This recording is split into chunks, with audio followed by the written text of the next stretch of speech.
देख रहे हैं आप मेरे यानी अक्षता रावत के साथ। चलिए सबसे पहले नजर डालते हैं अभी तक की कुछ सुर्खियों पर। काशीपुर में सड़क सुरक्षा की पहल। शपथ ग्रहण से पहले महापौर दीपक बाली ने सड़कों के गड्ढे भरने और डिवाइडरों पर रिफ्लेक्टर लगाने का काम शुरू किया। हरिद्वार देहरादून हाईवे पर हाथी की दस्तक। मोतीचूर रेंज से निकला हाथी। हाईवे पर यातायात कुछ देर रुका।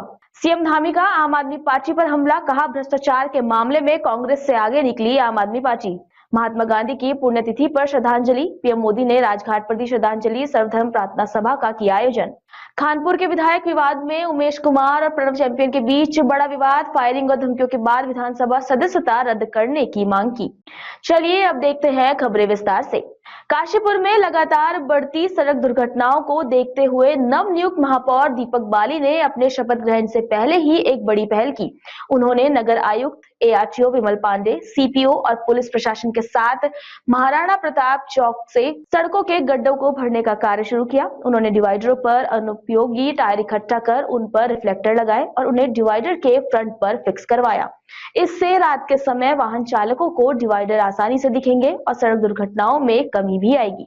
इस अभियान में खालसा फाउंडेशन समेत कई स्थानीय संगठन और लोग महापौर के साथ कंधे से कंधा मिलाकर काम कर रहे हैं। सड़क सुरक्षा सप्ताह चल रहा है। इसके पीछे मंशा ये होती है कि लोगों को सड़क दुर्घटनाओं से बचाया जाए। उसके अंतर्गत जैसा देखा कि हमारे सम्मानित मेयर साहब ने एक कार्यक्रम का शुरुआत किया है आरटीओ, पीडब्ल्यूडी, इन लोगों के सहयोग के साथ। इसके पीछे उद्देश्य यह है कि तात्कालिक समाधान देना।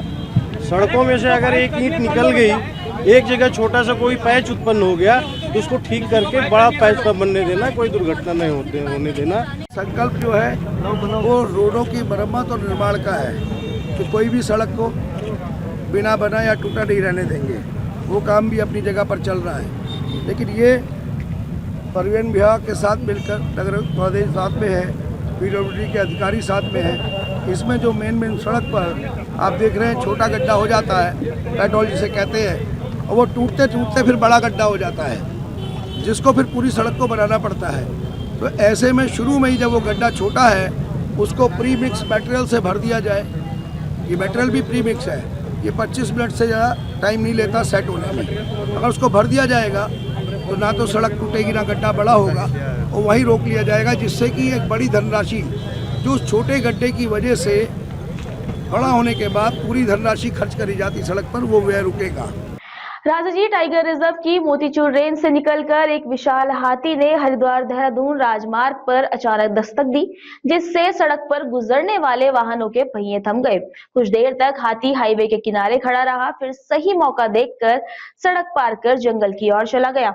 गौरतलब है कि ये क्षेत्र चीला मोतीचूर कॉरिडोर के अंतर्गत आता है, जहां हाथियों सहित अन्य वन्य जीवों का नियमित आवागमन होता है। लेकिन हाईवे पर तेज रफ्तार से दौड़ते वाहन अक्सर वन्य जीवों के लिए खतरा बन जाते हैं। विशेषज्ञों का कहना है कि ये वन्य जीवों की सुरक्षा और यातायात व्यवस्था को सुचारू बनाए रखने के लिए वन्य जीव गलियारों में विशेष उपाय किए जाने चाहिए। उत्तराखंड के मुख्यमंत्री पुष्कर सिंह धामी ने आम आदमी पार्टी पर तीखा हमला करते हुए कहा है कि भ्रष्टाचार के मामले में आम आदमी पार्टी ने कांग्रेस को भी पीछे छोड़ दिया है। उन्होंने सोशल मीडिया प्लेटफॉर्म एक्स पर लिखा, दिल्ली में आम आदमी पार्टी कांग्रेस के भ्रष्टाचार को दिखाकर सत्ता में आई थी, लेकिन उसने भ्रष्टाचार करने के मामले में कांग्रेस को भी पीछे छोड़ दिया। अब सभी लोग केजरीवाल और उनकी पार्टी की असलियत को पहचान चुके हैं। इसके अतिरिक्त धामी ने दिल्ली विधानसभा चुनाव के संदर्भ में आप पर निशाना साधते हुए कहा कि केजरीवाल की सरकार ने एक विशेष प्रकार की राजनीति को बढ़ावा दिया है, जो भ्रष्टाचार और कुशासन का प्रतीक है। आज राष्ट्रपिता महात्मा गांधी की पुण्यतिथि के अवसर पर प्रधानमंत्री नरेंद्र मोदी ने नई दिल्ली स्थित राजघाट पर उन्हें श्रद्धांजलि अर्पित की। इस दौरान उन्होंने महात्मा गांधी की समाधि पर पुष्पांजलि अर्पित की और उनके आदर्शों को स्मरण किया। प्रधानमंत्री मोदी ने महात्मा गांधी की पुण्यतिथि पर सोशल मीडिया प्लेटफॉर्म एक्स पर एक पोस्ट भी साझा किया है। इस अवसर पर राजघाट पर सर्वधर्म प्रार्थना सभा का आयोजन भी किया गया, जिसमें विभिन्न धर्मों के प्रतिनिधियों ने भाग लिया और महात्मा गांधी के प्रति सम्मान व्यक्त किया। राजस्थान प्रदेश कांग्रेस अध्यक्ष गोविंद सिंह डोटासरा ने महात्मा गांधी की पुण्यतिथि के अवसर पर भाजपा और आरएसएस पर तीखा हमला किया। उन्होंने कहा कि राष्ट्रपिता महात्मा गांधी का तिरस्कार और नफरत भरे विचार संघ की शाखाओं से निकले हैं।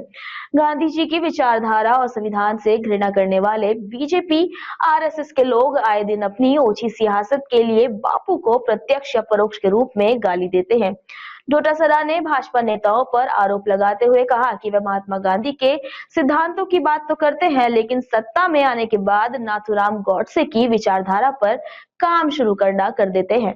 महात्मा गांधी जी ने जो सपना सजोया था और जो मार्ग हमको बताया था, आज कहीं न कहीं देश की सत्ता में बैठे हुए लोग उस मार्ग से भटकने का काम कर रहे हैं।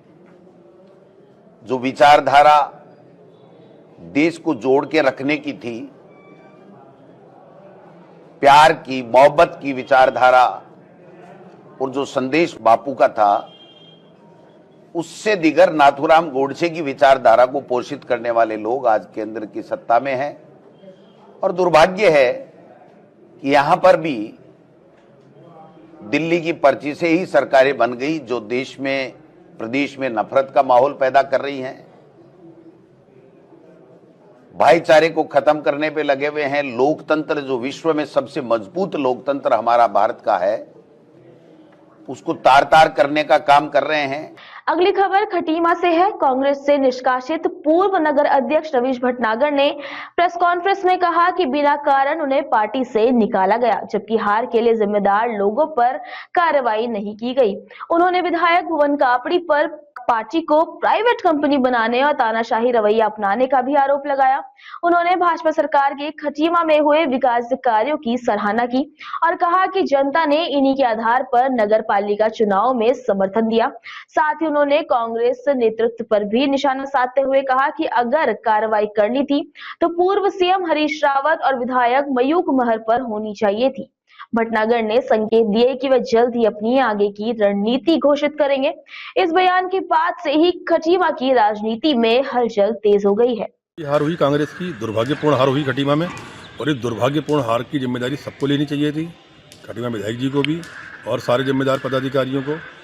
बड़ी जीत होती है तो श्रेय बड़े नेता लेते हैं, और जब हार हुई है बड़ी तो उसका ठिकरा एक व्यक्ति पे नगर अध्यक्ष के फोड़ देना ये न्यायपूर्ण नहीं था। और मुझे पीड़ा थी, पिछले कई दिन से मैं ना सो पा रहा था, घुटन मेरे को बहुत हो रही थी, तो मैं अपनी बात नहीं रख पा रहा था। कांग्रेस में मेरी बात को सुनने को तैयार नहीं था। तब मैंने मजबूरी में आके आज प्रेस वार्ता करी और अपनी बात रखी कि हार के लिए जिम्मेदार मैं नहीं हूँ, हार के लिए पूरा सामूहिक रूप से संगठन होता है जिम्मेदार। माननीय विधायक जी होते हैं जो टिकट दिला के लाए थे, इन्होंने पूरी जिम्मेदारी से चुनाव लड़ाया और पूरे चुनाव की कमान भी विधायक जी के हाथ में थी। तो इसलिए अगर वो संगठित नहीं कर पाए लोगों को, काम नहीं करा पाए लोगों से, तो हार की जिम्मेदारी लेनी चाहिए थी। और हार की जिम्मेदारी एक व्यक्ति पे फोड़ना है, ये सही नहीं है। और पूरे प्रदेश में सिर्फ एक ही व्यक्ति का निष्कासन होना। पिछले 3 वर्षों में खटीमा नगर पालिका का क्षेत्र जो खटीमा विधानसभा में आता है, उसमें विकास कार्य नहीं हुए। कई जगह हमें इसका सामना करना पड़ा चुनाव के टाइम। कई लोगों में आक्रोश था, बहुत ज़्यादा आक्रोश था, और उस आक्रोश के कारण कहीं ना कहीं कांग्रेस को नुकसान हुआ। और जो मुख्यमंत्री जी द्वारा काम किए गए, देखो उसे नकारा नहीं जा सकता। पूर्व खानपुर विधायक प्रणव कुमार चैंपियन और वर्तमान विधायक और पूर्व पत्रकार उमेश कुमार के बीच गाली गलौज और धमकियां देने का सिलसिला लगातार चल रहा था, जिसके बाद अब बात घर में घुसकर धमकी देने और फायरिंग तक पहुंच गई थी, जिसपे सभी ने अपनी अलग अलग प्रतिक्रिया दी। जिस पर आज वरिष्ठ समाज सेवी और पहाड़ अगेंस्ट करप्शन के अध्यक्ष की अध्यक्षता में एक प्रेस कॉन्फ्रेंस हुई, जिसमें विधानसभा अध्यक्ष रितु खडूड़ी से खानपुर विधायक उमेश कुमार की विधानसभा सदस्यता रद्द करने और निर्वाचन आयोग को उमेश कुमार और प्रणव कुमार चैंपियन पर आजीवन चुनाव लड़ने पर प्रतिबंध लगाने की मांग की। रविंद्र सिंह आनंद ने कहा कि विधायक द्वारा गाली गलौज करना और शस्त्र लहराना किसी भी जनप्रतिनिधि के निम्न आचरण को प्रदर्शित करता है, इसीलिए उमेश कुमार की विधानसभा सदस्यता रद्द की जानी चाहिए। विधायक खानपुर उमेश शर्मा, जो तथाकथित पत्रकार भी अपने आप को कहते हैं, उनके द्वारा जिस प्रकार से विधायक रहते हुए जिस प्रकार से गाली गलौज की गई, तमंचा लहराया गया, और जो पूर्व विधायक हैं चैंपियन, उन्होंने भी जिस प्रकार से फायरिंग की, तमंचे लहराए, गाली दी, ये उत्तराखंड को शर्मसार करने वाला है। उत्तराखंड अगेंस्ट करप्शन का संस्थापक अध्यक्ष होने के नाते हमने विधानसभा अध्यक्षा रितु खंडूरी जी से मांग की है कि वो विधायक की सदस्यता को विधानसभा से निरस्त करे। साथ ही हम निर्वाचन आयोग से भी अपील करने जा रहे हैं कि वो इन दोनों माननीयों पर आजीवन चुनाव लड़ने को लेकर के इन पर रोक लगा दे। कांग्रेस पार्टी के पूर्व मेयर प्रत्याशी संदीप सहगल ने आज एक विशेष मौन पदयात्रा का आयोजन किया। यह पदयात्रा काशीपुर शहर के विभिन्न इलाकों में निकाली गई, जिसमें संदीप सहगल ने अपनी मौन उपस्थिति से जनता का आभार व्यक्त किया। पदयात्रा के दौरान संदीप सहगल ने काशीपुर की जनता के साथ सीधे संवाद करने की बजाय इस मौन यात्रा के माध्यम से उन्हें अपना आभार व्यक्त किया। संदीप सहगल का कहना है कि वे हमेशा जनता के बीच रहकर उनके मुद्दों का समाधान चाहते हैं और इस मौन पदयात्रा के जरिए उन्होंने ये संदेश दिया कि वो जनता की सेवा के लिए प्रतिबद्ध है। हमारे बापूजी महात्मा गांधी जी की पुण्यतिथि भी है और बापूजी ने ये कहा है कि यदि कहीं भी कोई अत्याचार हो या कोई बात रखनी हो तो उसका मौन रहकर भी अपनी बात रखने का एक सबसे सर्वोत्तम तरीका है। तो हमारे सभी सीनियर्स ने और कांग्रेस परिवार ने ये करा कि काशीपुर की सम्मानित जनता ने जो नगर निगम के चुनाव में एक अपार प्यार और अपार आशीर्वाद दिया है, उसके लिए हम सभी को बाज़ार में निकल के सबका आभार व्यक्त करना चाहिए।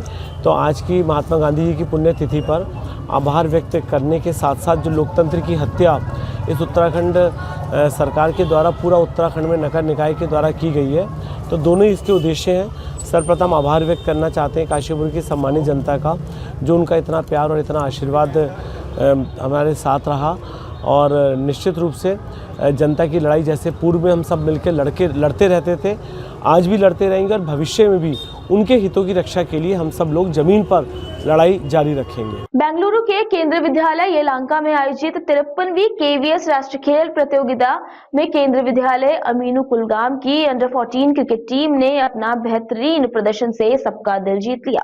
जम्मू क्षेत्र का प्रतिनिधित्व करते हुए इस टीम ने देश भर की 16 शीर्ष टीमों के खिलाफ शानदार खेल दिखाया और अपनी कड़ी मेहनत, टीम वर्क और समर्पण से सबको चौंका दिया।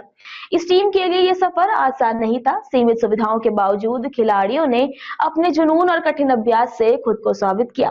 क्वार्टर फाइनल तक का सफर तय कर उन्होंने न केवल अपने विद्यालय बल्कि पूरे कुलगाम क्षेत्र का नाम गर्व से ऊंचा किया है। नाम जामिन मुश्ताक है और मैं केवी अमीनू कुलगाम में पढ़ता हूँ। टीचर्स है उनका भी बहुत सपोर्ट रहा हमें और हमने आरओ जम्मू को रिप्रेजेंट किया नेशनल स्पोर्ट्स मीट में। अगर मौका मिला है तो फिर मौके को स्कूल की टीम ने भुनाया है और पहली बार पार्टिसिपेट किया और उसी पहली बार में ही जम्मू रीजन में सारे केवीज में पहली पोजीशन लाना कोई छोटा काम नहीं था, वो इन बच्चों ने कर दिखाया और इन्होंने नेशनल स्पोर्ट्स मीट में जम्मू रीजन को रिप्रेजेंट किया। अभी के लिए इतना ही। खबरों के लिए बने रहिए 4TV न्यूज के साथ। अब तक के लिए नमस्कार।